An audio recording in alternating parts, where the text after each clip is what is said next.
இது அம்மனுக்கு சாத்த வேண்டிய திருமாங்கல்யம்.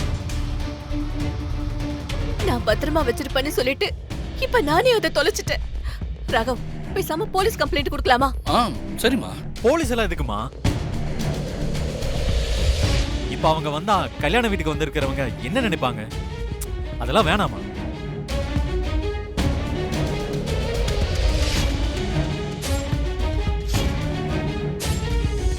இவன் எதுக்கு இவ்ளோ பதறான்?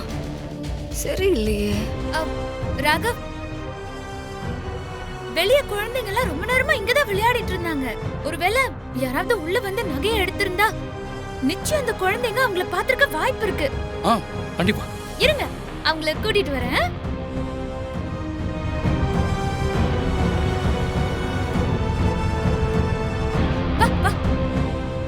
ராகவ், ராகவ், இந்த குழந்தைங்க தான் இங்க விளையாடிட்டு இருந்தது.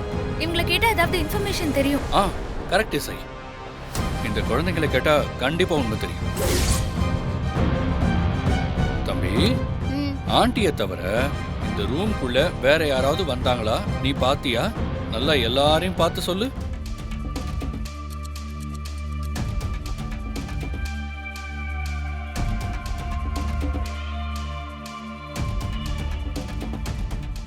இந்த அண்ணா தான் ரூம்குள்ள வந்து ஏதோ எடுத்துட்டு போனாரு.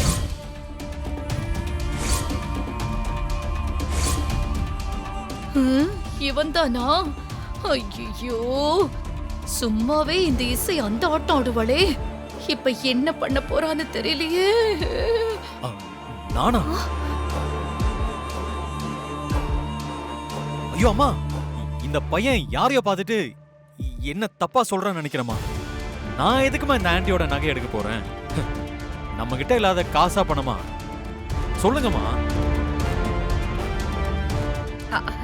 ஆமாத்த, ஏதோ ஒரு குழந்தை சொல்றத வச்சு நம்ம அசோக் மேல ப்ளேம் பண்ண முடியாது பாருங்க. எல்லாரும் என்ன தப்பா நினைச்சிடாதீங்க.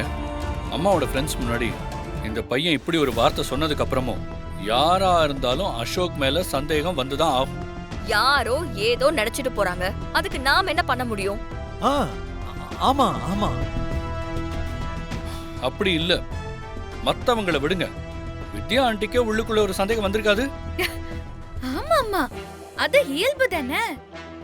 ஐயோ, மாட்டி விட்டுட்டாங்களே. ஏன்னா இது கடவுளுக்காக செஞ்ச நகை 5 கோடி மதிப்புள்ளது. சோ இது ஈஸியா எடுத்துக்க முடியாது. இப்ப நீ என்ன சொல்ல வர ராகவ்? அம்மா, நம்ம அசோக் அப்படிப்பட்டவன் இல்லம்மா.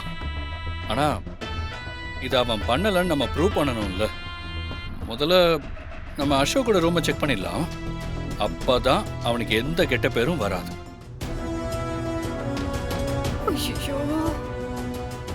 ஆஹா, மாட்டி விடுறாங்களே. போச்சு.